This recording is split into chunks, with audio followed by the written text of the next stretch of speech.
जय Hind everyone. Dogra regiment centre में जहाँ टीए की भर्ती कराई जाती है उस सेंटर से आर्मी ग्रुप सी का ऑफलाइन भर्ती निकाला गया है। देखो ये भर्ती सरकारी है और परमानेंट है, ऐसा नहीं है कि 4 साल के बाद रिटायर कर दिए जाओगे। इसके बारे में बहुत सारे भाइयों को पता चल गया होगा, लेकिन ये वीडियो सिर्फ उन भाइयों के लिए है जिसको इसके बारे में नहीं पता है और वो लोग इसमें फार्म भरना चाहते हैं। देखो इसमें वैकेंसी काफ़ी कम है, लेकिन बहुत सारे भाइयों को ऑफलाइन भर्ती के बारे में पता ही नहीं चल पाता है और कुछ लोगों को पता भी चलता है तो उनको फार्म नहीं मिल पाता है और कुछ लोगों को फार्म भी मिल जाता है तो वो लोग फार्म भरते समय कुछ ना कुछ मिस्टेक कर देते हैं, जिनका कॉलिंग लेटर आता ही नहीं है। तो वो लोग बार बार बोलते हैं भाई ऑफलाइन भर्ती का तो कॉलिंग लेटर आता ही नहीं है, लेकिन ऐसा कुछ नहीं होता है। किसी भी सेंटर से जब ऑफलाइन भर्ती निकाली जाती है ना तो उसका कॉलिंग लेटर आता है तो आता है। देखो यार इस सेंटर में जैसे एलडीसी का है, कुक का है, बार्बर का है, माली का है और भी बहुत सारी वैकेंसी है, जिसमें जैसे अगर आप एलडीसी में फार्म भरोगे ना तो उसमें 12 पास मांगा है और 12 पास के साथ साथ आपको जैसे टाइपिंग आना चाहिए। इंग्लिश का 1 मिनट में 35 वर्ड टाइप कर लोगे तभी जैसे उसके लिए अच्छा रहेगा। उसका टाइपिंग सर्टिफिकेट भी मांगा है और बार्बर का है तो उसमें आईटीआई मांगा है और भी बहुत सारा ट्रेड है। लेकिन कुक वाले में कोई भी आईटीआई सर्टिफिकेट, कोई भी डिप्लोमा सर्टिफिकेट नहीं मांगा है। कुक वाले में सिर्फ ये लिखा है कि आपको खाना बनाने के बारे में नॉलेज होना चाहिए, ठीक है ना। तो जो कुछ भी है इसके बारे में आप लोग को इसी वीडियो में सारी की सारी चीज़ें मिल जाएंगी और इसका ऑफलाइन फॉर्म भी मैं टेलीग्राम चैनल पर भेज दूंगा। और देखो इसमें हाइट नहीं नापा जाता है, जिसमें हाइट नापा जाता है ना, जैसे कोई भी ऑफलाइन भर्ती निकाली जाती है तो मतलब जब हाइट नापा जाता है तो मुश्किल से मुश्किल 165 सेंटीमीटर हाइट नापा जाता है और नोटिफिकेशन में दे भी देता है, ठीक है ना। नोटिफिकेशन में हाइट के बारे में कुछ नहीं दिया है तो शायद इसमें हाइट नहीं लगेगा। देखो इसके ऑफलाइन फार्म 10 तारीख से भराना चालू हो गए हैं और लास्ट डेट तो नहीं दिया है, लेकिन 30 दिन तक इसके फार्म भरे जाएंगे। तो जितने भी भाइयों को इसमें फार्म भरना होगा वीडियो के लास्ट तक बने रहना, सारी की सारी चीज़ें मैं आप लोगों को बिल्कुल आसानी से बता दूंगा। देखो इसमें ज़्यादा लोग फार्म नहीं भरेंगे क्योंकि बहुत सारे लोगों को इस भर्ती के बारे में कुछ पता ही नहीं होगा और कुछ लोगों को पता भी होगा तो उनको फार्म नहीं मिल पाता होगा। मैं आपको पूरा का पूरा फार्म टेलीग्राम चैनल पर भेज दूंगा, ठीक है ना। टेलीग्राम चैनल का लिंक मैं डिस्क्रिप्शन में भी दे दूंगा और फर्स्ट कमेंट में भी दे दूंगा। और वैसे भी अगर टेलीग्राम पर आप नीलेश ब्लॉग सर्च करोगे तो शायद मेरा टेलीग्राम चैनल आ जाए। Dogra regiment centre Ayodhya cantt में जो आर्मी ग्रुप सी का ऑफलाइन भर्ती निकाला गया है, ये रहा इसका पूरा का पूरा नोटिफिकेशन और इसी में इसका ऑफलाइन फार्म भी है। तो इसी जैसे पोस्ट है, देखो एक एलडीसी का है, एक ड्राफ्ट मैन का है, एक टेलर का है, एक कुक का है और एक बार्बर का है और एक माली का है। अब बात कर लेते हैं कि किस में कितना पास मांगा है। अगर आप एलडीसी में फार्म भरोगे ना तो इसमें सिर्फ एक ही वैकेंसी है और इसमें 12 पास मांगा है। 12 पास के साथ साथ आपका इंग्लिश का टाइपिंग आना चाहिए, 1 मिनट में 35 वर्ड आपको जैसे टाइप करना आना चाहिए, ठीक है ना। तो इस नोटिफिकेशन को आप लोग अच्छे से देख लेना, मैं पूरा का पूरा नोटिफिकेशन टेलीग्राम चैनल पर भी भेज दूंगा, ठीक है ना। और देखो एलडीसी वाले में सैलरी के बारे में भी बता दिया है, ये सरकारी है और परमानेंट है, इसको आप लोग दिमाग में बैठाए रहना, ठीक है ना। इसका जैसे सैलरी है 19,900 से चालू होगा और 63,200 तक जाएगा। अब बात कर लेते हैं ड्राफ्ट मैन का। तो ड्राफ्ट मैन वाला जो पोस्ट है ना, इसमें भी पूरे भारत के लिए सिर्फ एक ही वैकेंसी है, वो भी यूआर के लिए है, ठीक है ना। अभी नीचे है आप लोगों के लिए, मैं आप लोग सभी लोगों के लिए बता रहा हूं। इसमें मांगा है ड्राफ्ट मैन में मांगा है सिंपल 10 पास और 10 पास के साथ साथ देखो यहाँ डिप्लोमा उपलोमा भी मांगा हुआ है, तो इसको आप लोग अच्छे से देख लेना, ठीक है ना। 1 साल का एक्सपीरियंस सर्टिफिकेट भी मांगा है तो इसको दिमाग में बैठा लेना।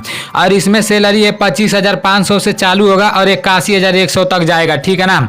अब बात कर लेते हैं टेलर का। तो टेलर वाले में जैसे 2 वैकेंसी है, वो भी एससी के लिए और यूआर के लिए और एक्स सर्विस मैन के लिए, ठीक है ना। इसमें सिंपल 10 पास मांगा है और 10 पास के साथ साथ आपका आईटीआई सर्टिफिकेट भी होना चाहिए इसी से रिलेटेड, ठीक है ना। इसको भी आप लोग अच्छे से देख लेना। और इसमें सैलरी है 19,900 से लेकर 63,200 तक। अब बात कर लेते हैं कुक वाले में। तो कुक वाले में कुछ भी नहीं मांगा है, आप लोग यहाँ पर ध्यान से देखो। और कुक वाले में सबसे ज्यादा सीट है, इसमें पूरे भारत के लिए 9 सीट है, जिसमें यूआर के लिए 3 सीट है और यूआर ईडब्ल्यूएस के लिए 1 सीट है, यूआर ईएसएम मतलब एक्स सर्विसमैन के लिए 1 सीट है, ओबीसी के लिए 2 सीट है और एससी के लिए 1 सीट है, एसटी के लिए 1 सीट है।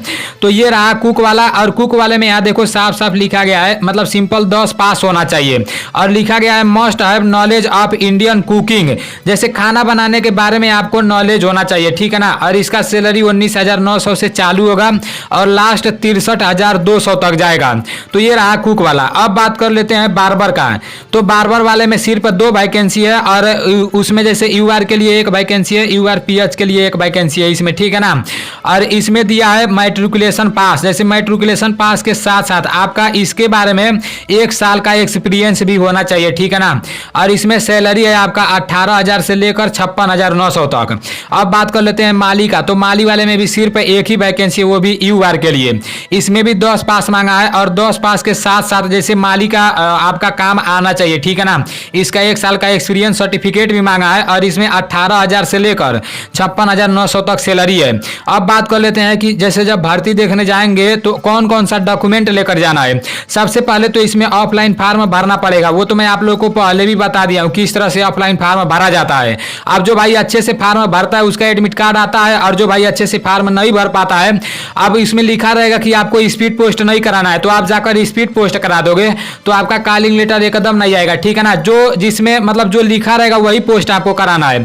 अगर ऑर्डिनरी लिखा रहेगा तो ऑर्डिनरी ही कराना है, ठीक है ना। ये कोई ऑनलाइन भर्ती नहीं है कि मतलब सबका आ जाता है भाई, ये ऑफलाइन भर्ती है। सबसे पहला नंबर तो बहुत सारे भाई वैकेंसी देखकर ही नहीं भरते हैं, तो वो अपने अपने ऊपर होता है, ठीक है ना। जो भाई मेहनत करता है उसका तो हो ही जाता है। देखो बहुत सारा दिया है, जैसे जनरल ईडब्ल्यूएस के लिए 18 से लेकर 25 साल तक एज मांगा है, और ओबीसी के लिए 18 से लेकर 28 साल तक मांगा है, और एससी एसटी के लिए 18 से लेकर 30 साल तक एज मांगा है, और इसमें पीडब्ल्यूडी के लिए 18 से लेकर 35 साल तक एज मांगा है, ठीक है ना। और एक्स सर्विसमैन वालों का एज में छूट भी है, तो इसको भी आप लोग देख लेना। अब बात कर लेते हैं कि जैसे यही सब पेपर में पूछा जाएगा, ठीक है ना। इसका सबसे पहले रिटन टेस्ट होगा, रिटन टेस्ट के बाद स्किल टेस्ट होगा। जैसे कुक वाला दिया है ना, तो कुक के बारे में पूछेंगे सब, माली वाला है तो माली के बारे में पूछेंगे सब, और बार्बर वाला है तो बार काटने के बारे में पूछेंगे सब, ठीक है ना। उसके बाद से आपका ट्रेड टेस्ट होगा, ट्रेड टेस्ट के बाद आपका प्रैक्टिकल टेस्ट कराया जाएगा, उसके बाद से आपका ज्वाइनिंग मतलब करा दिया जाएगा, ठीक है ना। में जो कुछ भी लिखा गया है एक बार आप लोग भी अपने तरफ से अच्छे से पढ़ लेना। वैसे इसमें जितना भी इंपॉर्टेंट चीजें हैं वो सारी की सारी चीजें मैं आप लोगों को बताने का कोशिश कर रहा हूं। देखो इसमें ऑर्डिनरी पोस्ट या रजिस्टर पोस्ट करना है और 30 रुपए का टिकट लगाना है। ये टिकट आप लोगों को पोस्ट ऑफिस पर ही मिल जाएगा। टिकट 5 रुपए का एक भी मिलता है और 1 रुपए का एक भी मिलता है, तो कोई भी रहे 30 रुपए का टिकट लगाना है, ठीक है ना। अब बात कर लेते हैं कि फॉर्म को भरने के बाद कहां पर भेजना है। तो जगह का नाम भी यहाँ पर दे दिया है, वो नोटिफिकेशन में ही आपको मिल जाएगा, तो यहाँ से आप लोग स्क्रीनशॉट लेकर रख लेना, ठीक है ना। यहाँ लिखा गया है to commandant the Dogra regiment centre Ayodhya cantt Ayodhya UP, और यहाँ पर कुछ कोड भी दिया है, तो ये पूरा का पूरा आप लोग स्क्रीनशॉट ले लेना, ठीक है ना। अब बात कर लेते हैं। देखो ये फॉर्म 10 सितंबर से भरा जा रहा है और 30 दिन तक भरा जाएगा, यहाँ पर दे दिया है। और यहाँ जैसे फॉर्म भरने के साथ कौन कौन सा डॉक्यूमेंट लगाना है, पूरा का पूरा डॉक्यूमेंट यहाँ पर दे दिया है, तो कोई भी डॉक्यूमेंट नहीं छूटना चाहिए, ठीक है ना। आपका मार्कशीट होना चाहिए। अब मार्कशीट अगर आप 10 पास वाले से फॉर्म भरे हो तो 10 पास, जैसे 10 पास के मार्कशीट का फोटोकॉपी होना चाहिए। अगर 12 पास वाले से फॉर्म भरे हो तो 12 पास के मार्कशीट का फोटोकॉपी होना चाहिए, ठीक है ना। और साथ ही साथ अगर आईटीआई वाले में फॉर्म भरे हो तो आईटीआई का भी जैसे फोटोकॉपी होना चाहिए। अगर आईटीआई वाले में फॉर्म नहीं भरे हो, डिप्लोमा वाले में फॉर्म नहीं भरे हो, तो कोई आईटीआई सर्टिफिकेट नहीं रहेगा, कोई डिप्लोमा सर्टिफिकेट नहीं रहेगा, तो काम चल जाएगा, ठीक है ना। उसके बाद से नीचे एक्सपीरियंस सर्टिफिकेट मांगा है, तो जिसमें एक्सपीरियंस मांगा है उन लोगों के लिए, ठीक है ना। और यहाँ पर सी नंबर में दिया है डिस्चार्ज सर्टिफिकेट, तो वो एक्स सर्विसमैन वालों के लिए है।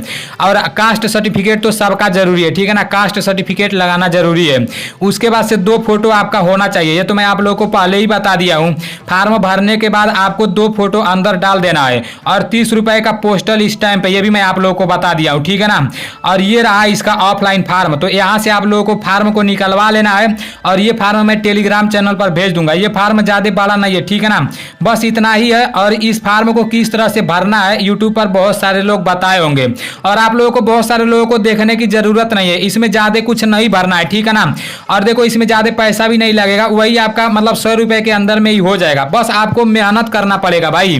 देखो इस फॉर्म में सबसे पहले आपको किस पोस्ट के लिए अप्लाई करना चाहते हो यहाँ पर भर देना है, और यहाँ पर आपको पासपोर्ट साइज फोटो लगा देना है, और यहाँ पर जैसे आपको अपना नाम लिखना है बड़ा लेटर में, और यहाँ पर आपको अपना डेट ऑफ बर्थ लिखना है, और आप कितना साल कितना महीना कितना दिन के हो गए हो ये यहाँ पर लिखना है, ठीक है ना। और आपको अपना पूरा का पूरा एड्रेस यहाँ पर लिखना है। आपका पोस्ट ऑफिस कहाँ है, आपका विलेज कहाँ है, डिस्ट्रिक्ट कहाँ है, स्टेट कहाँ है, पिन कोड कहाँ है, और हाउस नंबर क्या है, वो सारी की सारी चीजें आप लोग को यहाँ पर लिखना है, ठीक है ना। तो यही सारी चीजें इस फॉर्म में भरना है, अच्छे से आप लोग देख लेना, ठीक है। भरने के बाद आपको 2 लिफाफा लेना पड़ेगा। ये लिफाफा आपको किसी किसी भी कॉपी किताब के दुकान पर मिल जाएगा। एक छोटा लिफाफा होना चाहिए और एक बड़ा लिफाफा होना चाहिए। इस छोटे वाले लिफाफे के अंदर भरा हुआ फार्म और ऊपर जितना भी डॉक्यूमेंट बताया हूँ वो पूरे के पूरे डॉक्यूमेंट का फोटोकॉपी और साथ ही साथ 2 फोटो अंदर डाल देना है, ठीक है ना। सब कुछ डालने के बाद इसी छोटे वाले लिफाफे के ऊपर आपको अपना एड्रेस लिख देना है और एड्रेस लिखने के बाद 30 रुपए का टिकट इस पर चिपका देना है, ठीक है ना। छोटे वाले लिफाफे पर ही आपको टिकट चिपकाना है। मैं पहले भी बहुत सारा ऑफलाइन फॉर्म भर के आप लोगों को बता चुका हूँ। इतना सब कुछ करने के बाद इस छोटे वाले लिफाफे को बड़े वाले लिफाफे के अंदर डाल देना है, ठीक है ना। और बड़े वाले लिफाफे के ऊपर पता है जहां पर इस फार्म को भेजना है, ऊपर मैं आप लोगों को जो एड्रेस बताया हूं वो एड्रेस लिख देना है। एड्रेस लिखने के बाद आपको अपना एड्रेस भी लिख देना है। इतना सब कुछ करने के बाद अपने पोस्टमैन को दे देना है। वो पोस्टमैन जहां पर इसको जैसे पोस्ट करना है वो पोस्ट कर देगा, ठीक है ना। और उसको आप लोगों को बोल देना है कि ऑर्डिनरी पोस्ट करना है, क्योंकि यहाँ पर साफ साफ लिख दिया है चाहे ऑर्डिनरी पोस्ट हो चाहे रजिस्टर पोस्ट हो, नहीं तो वो स्पीड पोस्ट कर देगा, फिर आपका सारा का सारा मेहनत नुकसान चला जाएगा, ठीक है ना। तो इसको आप लोग एक बार अच्छे से देख लेना। पूरा नोटिफिकेशन मैं टेलीग्राम चैनल पर भेज दूंगा। जितने भी भाइयों को भरना होगा अच्छे से भर लेना, ठीक है ना। चलो ठीक है भाई, मिलते हैं अगले वीडियो में। जय हिंद, वंदे मातरम।